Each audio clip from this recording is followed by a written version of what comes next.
Eto, konti lang siya.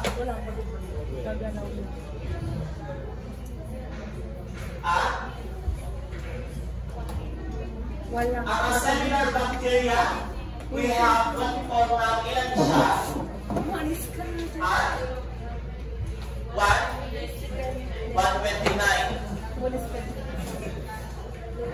Sige, ilaban na natin.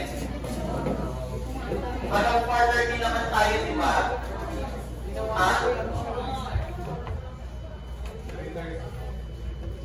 Dapat pala kung tayo nagsimula kanina.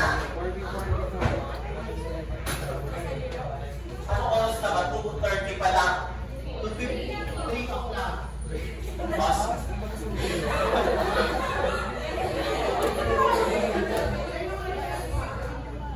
Yung request pa. Sige, sabi ano pag 3:45 na. Tapos ito na yung 60 slides. O, konti lang to. Laban. O, basta ang wishes naman na yung electricity will be discussed. Recorded na yun. Okay lang? Kasi ang quiz nyo, magkasama yung video sa non-fermentative. Magkasama siya isang quiz nyo. Tapos ay waterless. Parang magkilan ka rin. Okay.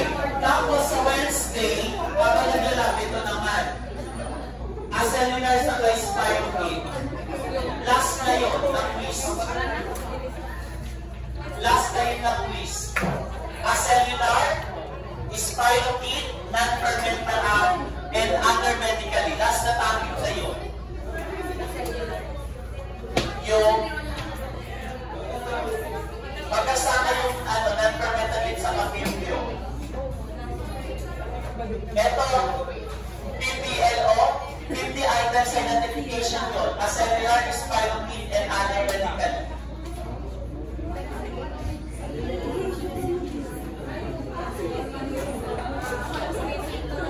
Okay. PPLO stands for pleuropneumonia-like organism. Doon siya nagsimula. Kasi this is actually as a wellness bacteria, and that is considered to be, we have one of the most common wellness bacteria are your mycoplasma and ureaplasma. Wala pa masyadong aconoplasma, spiroplasma, and plasma. So, meaning to say, ang pinaka-common pa lang dito ay yung ating mycoplasma and ureaplasma.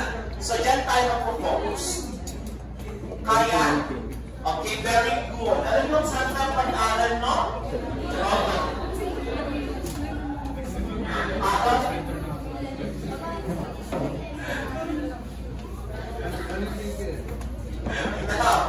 Kasi tapos sa sections ito, now actually this one, the most common isolate that we're going to identify, ang isa sa mga common advantage ng ating wellness bacteria, these are the smallest.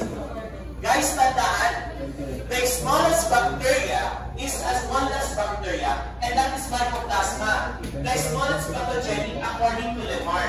So that you were there, that is mycoplasma. No? And at the same time, they are resistant to penicillin. Why? Kasi nga, wala silang cell wall. The action of penicillin is to destroy the cell wall.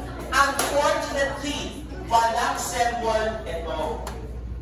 Okay? Now, your mycoplasma pneumoniae and hominis are the most common isolate. Ito mayroon na ipa-identify sa inyo. Why?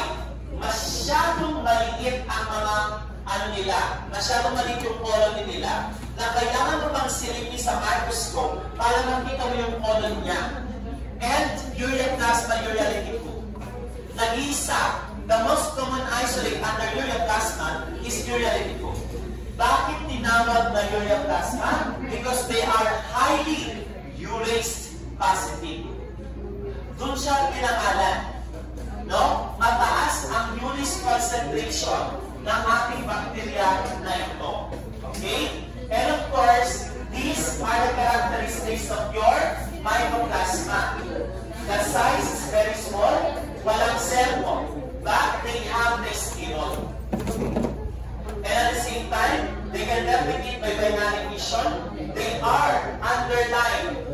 resistant to penicillin kasi wala naman silang cell wall, cephalosporin, but they are susceptible to tetracycline and erythromycin. So, dyan sila pwede magamot. Okay? Next, para mabilis tayo. General characteristics.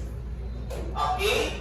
Now, your mycoplasma and ureaplasma are sometimes called cell wall deficient, but they are resistant to penicillin and cephalosporin, and they are slow growing. Kasi nga medyo matagal ang pag-identify nito pag nag-culture tayo, but still, we can identify those. But there are other ways on how best identify kung ganitong klaseng bacteria. They are fastidious. Ibig sabihin nito, juicy sila. No? Hindi sila basta-basta pwede tumubo kung saan-saan. Kailangan ang kanilang medium should contain fatty acid and cholesterol. Now, take note that these conditions are found in cultures growing eukaryotic human cells. Okay? Now, mycoplasma. Kaya? Sige, after 15 slides, break tapos tuloy natin.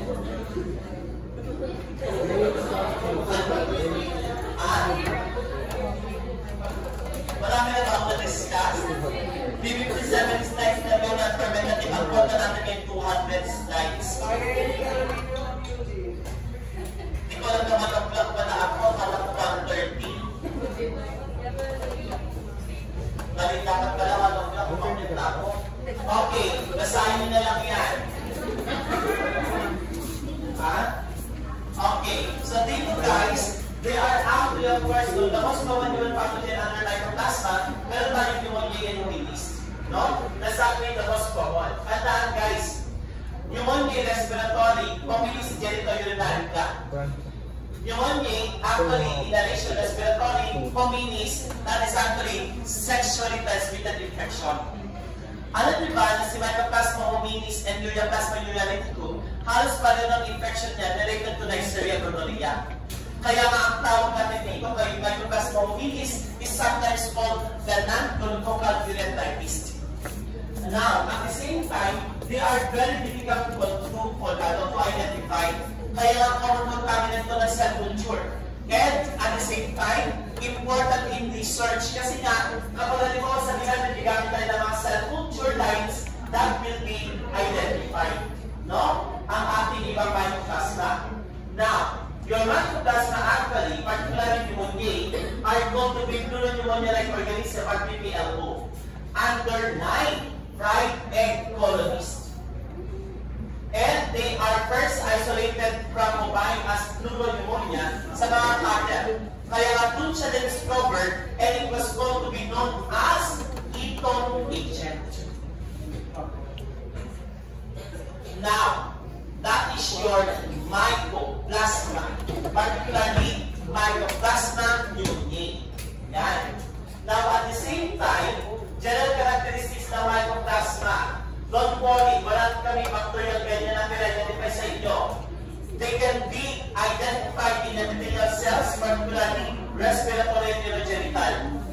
Aside from that, are here kindly sa epithelial cells natin. Kahit wala silang cell wall. And of course, relatively uncommon for microorganisms or mycoplasma hominis, but of course, kapag respiratory, that is actually for pneumonia. For urogenital tract, that is actually for hominis common sa mga babae. Okay? Yan. Bladder break, 5 minutes muna tayo. Okay lang? After that, the shoe. Kaya? Alam, hindi na kaya. Iba mo memorize ko ba ito? Gusto niya sa mga dinay tatlong twist.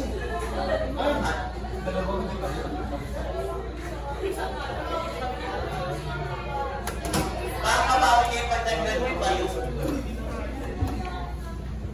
Yung hemophilus silang slides yun. O 60 lang, di ba? 55?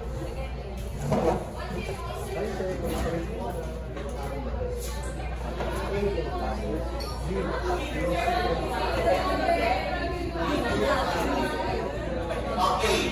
So, okay, 5 minutes bladder break after that. Please be back at 3:15. Then, rest your